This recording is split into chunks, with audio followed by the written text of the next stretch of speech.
नमस्कार दोस्तों। आज हम फिर से ज्योग्राफी के एक और बेहद महत्वपूर्ण टॉपिक पर चर्चा करेंगे, जो कि प्रशांत महासागर की महासागरीय धाराएं हैं या ocean currents of the Pacific ocean है। अगर आपने हमारा पिछला वीडियो देखा होगा जिसमें हमने अटलांटिक ओशन की महासागरीय धाराओं के बारे में बात की थी, तो समझ लीजिए कि आज का यह वीडियो उसी का कंटिन्यूशन है। तो चलिए दोस्तों, एक बार फिर से समुद्र की लहरों में उतरते हैं और समझते हैं प्रशांत महासागर की धाराएं कैसे बनती हैं, क्यों बनती हैं और कौन कौन सी हैं। दोस्तों, हम पिछले वीडियो में देख चुके हैं कि महासागरीय धाराएं क्या होती हैं और इनके चलने के क्या कारण होते हैं। तो चलिए बिना समय गंवाए इस वीडियो में हम डायरेक्टली पैसिफिक ओशन की धाराओं को समझते हैं। देखिए, प्रशांत महासागर में दो बड़े चक्र यानी गायर बनते हैं, नॉर्थ पैसिफिक गायर और साउथ पैसिफिक गायर, यानी उत्तर प्रशांत चक्र और दक्षिण प्रशांत चक्र। हर गायर में गर्म और ठंडी धाराएं दोनों शामिल होती हैं, जो एक दूसरे से जुड़कर एक गोल प्रवाह या फिर सर्कुलर फ्लो बनाती हैं। ठीक है, तो अब हम बात करते हैं नॉर्थ पैसिफिक गायर के बारे में और इससे जुड़ी हुई ओशन करेंट्स के बारे में। दोस्तों, नॉर्थ पैसिफिक ओशन में या फिर उत्तर प्रशांत महासागर में दो गर्म और दो ठंडी जलधाराएं हैं। सबसे पहले बात करते हैं हम गर्म जलधाराओं के बारे में। तो पहली है नॉर्थ इक्वेटोरियल पैसिफिक करंट।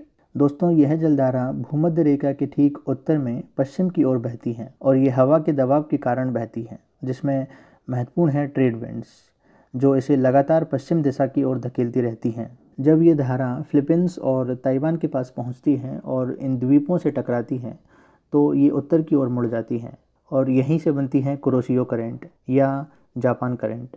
दोस्तों, कुरोशियो करंट भी एक बहुत ही गर्म और शक्तिशाली जलधारा है। यह जापान के पूर्वी तट के साथ साथ उत्तर की ओर बहती हैं और फिर पूर्व दिशा में मुड़ जाती हैं। कुरोशियो करंट जापान और दक्षिण कोरिया के मौसम को बहुत हद तक गर्म और नम बनाए रखती हैं। दोस्तों, जिस प्रकार गल्फ स्ट्रीम अटलांटिक ओशन में आगे चलकर नॉर्थ अटलांटिक ड्रिफ्ट बनती है, उसी प्रकार कुरोशियो करंट भी आगे चलकर नॉर्थ पैसिफिक ड्रिफ्ट बनती है, जो लगातार पूर्व दिशा में बहते हुए नॉर्थ अमेरिका के पश्चिमी तट को प्रभावित करती है। और विशेष रूप से बात करें तो अलास्का को। जैसे ही ये नॉर्थ अमेरिका के पश्चिमी तट के पास पहुंचती हैं, इस धारा का एक हिस्सा उत्तर की ओर मुड़ जाता है और दूसरा हिस्सा दक्षिण की ओर। जो हिस्सा उत्तर की ओर मुड़ता है उसे अलास्का करंट कहते हैं या फिर अलास्का की धारा। चूँकि ये दक्षिण से उत्तर की ओर बह रही हैं, तो इसका नेचर गर्म होता है, अर्थात ये धारा गर्म स्वभाव की होती है। और इसका एक हिस्सा जो कि दक्षिण की ओर मुड़ा है वो ठंडा होगा, क्योंकि यह नॉर्थ से साउथ की ओर बह रहा है या फिर उत्तर से दक्षिण की ओर। दोस्तों, जो हिस्सा नॉर्थ से साउथ की ओर बह रहा है उसे कैलिफोर्निया करंट कहते हैं। कैलिफोर्निया करंट उत्तरी अमेरिका के पश्चिमी तट के साथ साथ दक्षिण दिशा में बहती हुई कैलिफोर्निया के तटीय क्षेत्रों को ठंडा और शुष्क बनाती है। और दोस्तों, कैलिफोर्निया करंट कंटिन्यूसली दक्षिण की ओर बहते हुए अंत में नॉर्थ इक्वेटोरियल पैसिफिक करंट से मिल जाती है और एक गोल चक्र बनाती हैं, जिसे नॉर्थ पैसिफिक गायर बोलते हैं। दोस्तों, इन चार जलधाराओं के अलावा भी नॉर्थ पैसिफिक ओशन में दो छोटी ठंडी जलधाराएं हैं, जो कि हैं ओखोत्स्क और ओयासियो करंट। दोस्तों, फिर से याद दिला दूं कि ये उत्तर से दक्षिण की ओर बह रही हैं, इसलिए ये ठंडी जलधाराएं हैं। ठीक है, तो दोस्तों, अब तक हम नॉर्थ पैसिफिक या फिर उत्तर प्रशांत महासागर की धाराओं को पढ़ चुके हैं। आई होप अब तक आपको समझ में आया होगा। चलिए अब हम बात करते हैं साउथ पैसिफिक ओशन करेंट्स की या फिर दक्षिण प्रशांत महासागर की धाराओं की। दोस्तों, यहाँ यह ध्यान रखने योग्य है कि यहाँ भी नॉर्थ पैसिफिक ओशन की तरह ही दो गर्म और दो ठंडी जलधाराएं हैं। जिस प्रकार नॉर्थ इक्वेटोरियल पैसिफिक करंट थी, उसी प्रकार साउथ इक्वेटोरियल पैसिफिक करंट भी है। दोस्तों, यह जलधारा भूमध्य रेखा के दक्षिण में पश्चिम की ओर बहती है और दक्षिण अमेरिका के पूर्वी तट की ओर पानी को धकेलती है। जब ये जलधारा ऑस्ट्रेलिया के उत्तर पूर्वी हिस्से से टकराती हैं, तो यह विभाजित हो जाती हैं और एक नई जलधारा बनती है, जिसे ईस्ट ऑस्ट्रेलियन करंट कहते हैं। ये दक्षिण पैसिफिक ओशन की दूसरी जलधारा है, जो कि ऑस्ट्रेलिया के पूर्वी तट के साथ साथ दक्षिण दिशा की ओर बहती है। और दोस्तों, आपकी जानकारी के लिए बता दूं कि यही जलधारा ग्रेट बैरियर रीफ के क्षेत्र के आसपास तापमान को संतुलित रखती है। ग्रेट बैरियर रीफ विश्व का सबसे बड़ा कोरल रीफ का क्षेत्र है। दोस्तों, अब एक ठंडी जलधारा है जिसका नाम है पश्चिमी पवन धारा या फिर वेस्ट विंड ड्रिफ्ट। और इसे एक और नाम से जाना जाता है एंटार्क्टिक सर्कमपोलर करंट।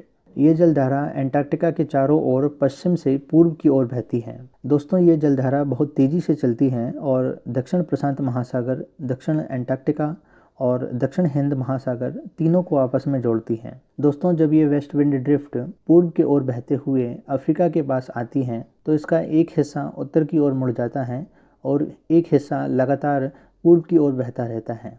जो हिस्सा उत्तर की ओर मुड़ जाता है वो एक नई जलधारा बनाता है जिसका नाम है पेरू करंट या फिर पेरू की धारा, और इसे एक और नाम से जाना जाता है जिसका नाम है हम्बोल्ट करंट या फिर हम्बोल्ट की धारा।